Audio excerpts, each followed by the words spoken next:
अस्सलामु अलैकुम वरहमतुल्लाहि वबरकातुहू। नाजरीन, आज हम आपकी खिदमत में हज़रत बानी सिलसिला अहमदिया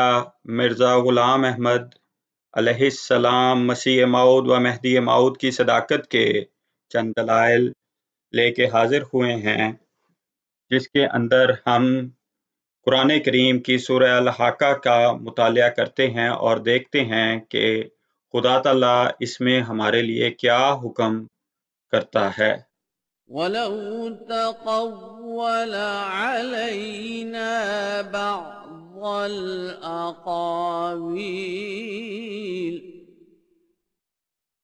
اور اگر وہ بعض باتیں جھوٹے طور پر ہماری طرف منسوب کر دیتا لَأَخَذْنَا مِنْهُ بِالْيَمِينِ تو ہم اسے ضرور داہنے ہاتھ سے پکڑ لیتے، ثُمَّ لَقَطَعْنَا مِنْهُ الْوَتِينَ پھر ہم یقیناً اس کی رگے جان کاٹ ڈالتے۔ فَمَا مِنْكُمْ مِنْ أَحَدٍ عَنْهُ حَاجِزِينَ پھر تم میں سے کوئی ایک بھی اس سے ہمیں روکنے والا نہ ہوتا۔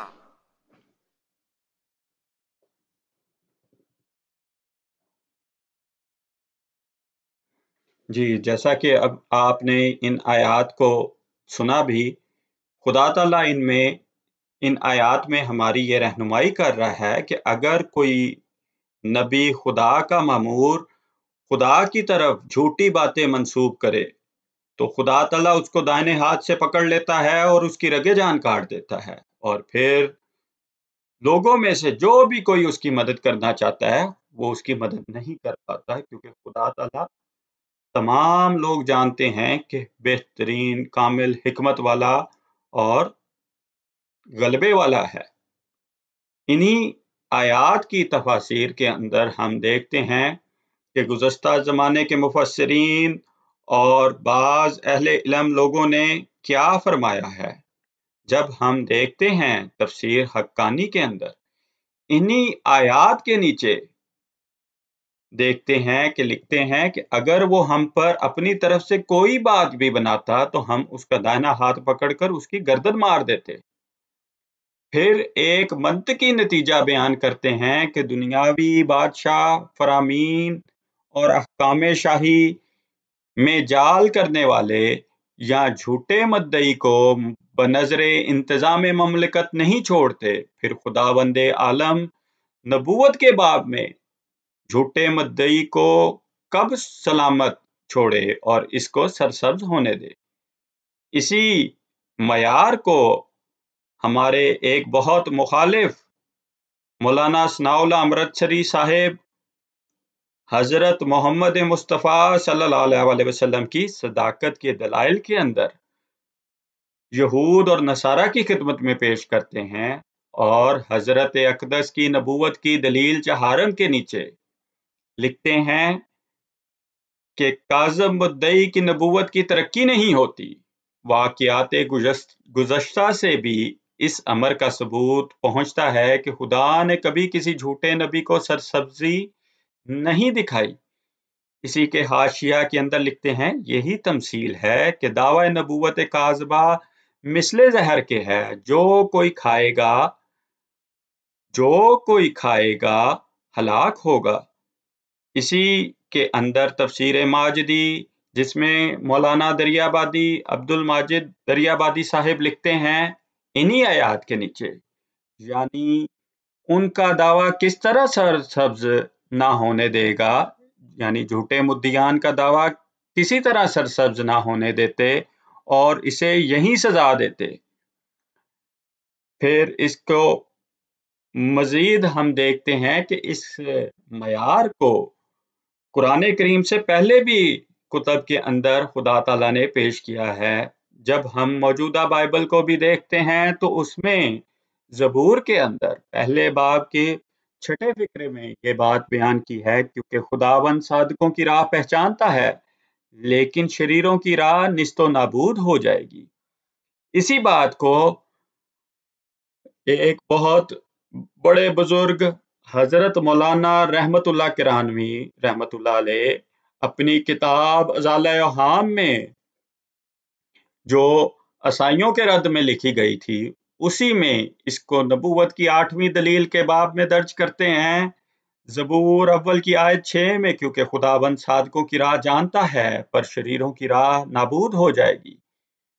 इसी बात को आगे बयान करते हैं क्योंकि खुदावंद इंसाफ को पसंद करता है और वो अपने मुकद्दसों को तर्क नहीं करता। वो हमेशा के लिए महफूज हैं, पर शरीरों की नस्ल काट डाली जाती है। इसके नीचे नतीजा पेश करते हुए फरमाते हैं, जरा गौर फरमाइए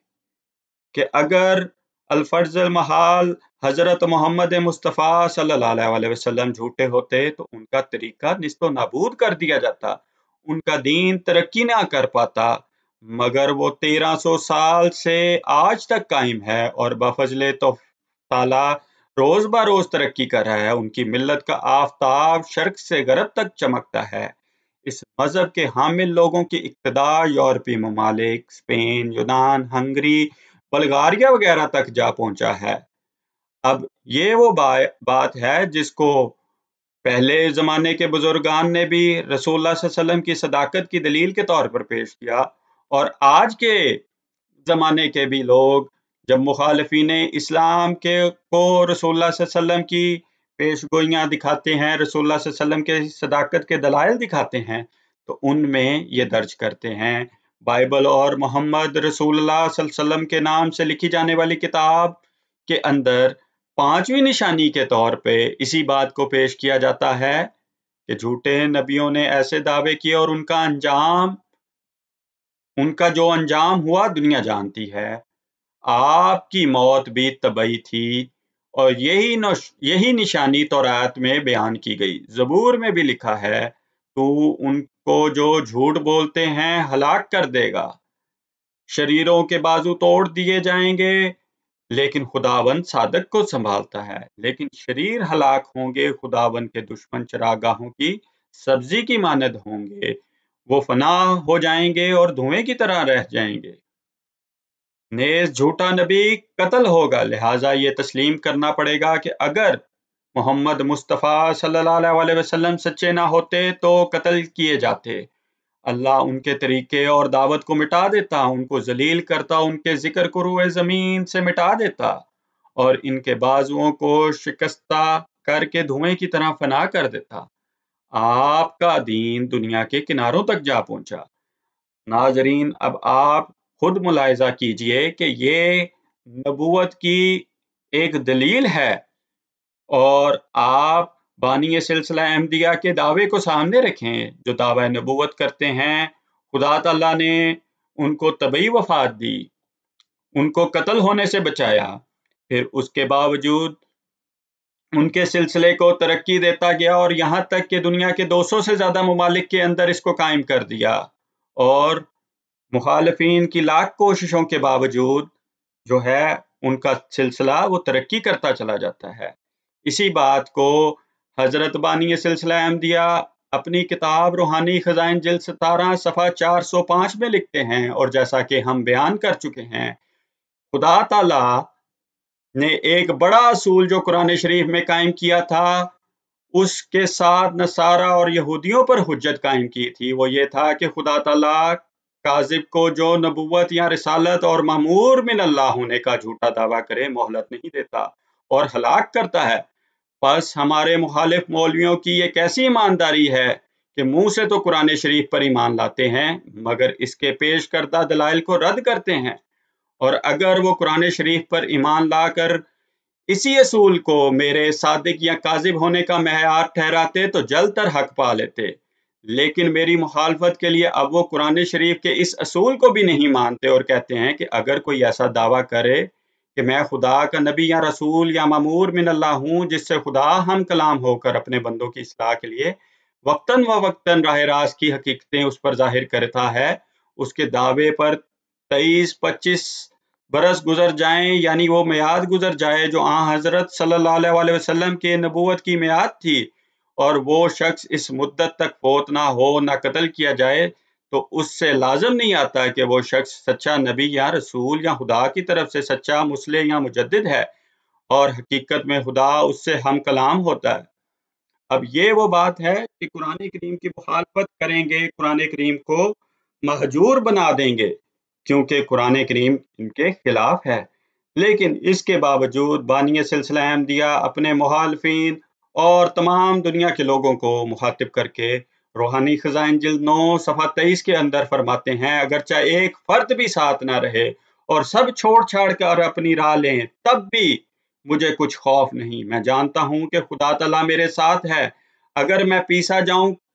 اور کچلا جاؤں اور ایک ذرے سے بھی حقیر تک ہو جاؤں، تو ہر ایک طرف سے ایذا اور گالی اور لعنت دیکھوں، تب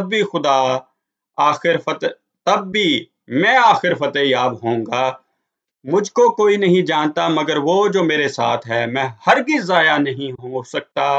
دشمنوں کی کوششیں عبث ہیں اور حاسدوں کے منصوبے لا حاصل ہیں۔ ناظرین، ان باتوں کو غور و فکر کریں، قرآن کریم کی ان آیات کے اوپر غور و فکر کریں جو اس بات کا پختہ ثبوت ہیں کہ اگر وہ بعض باتیں جھوٹی طور پر ہماری طرف منسوب کر دیتا تو ہم اسے ضرور داہنے ہاتھ سے پکڑ لیتے، پھر ہم یقیناً اس کی رگے جان کاٹ دیتے اور تم میں سے کوئی بھی اس سے روکنے والا نہ ہوتا۔ اس بات کے اوپر غور و فکر کریں اور دیکھیں کہ یہ جو بات ہے کہ بانی سلسلہ احمدیہ کے حق میں قرآن ہے، اور قرآن کریم فرماتا ہے کہ فیصلہ کرو اللہ کے نازل کردہ کلام کے مطابق۔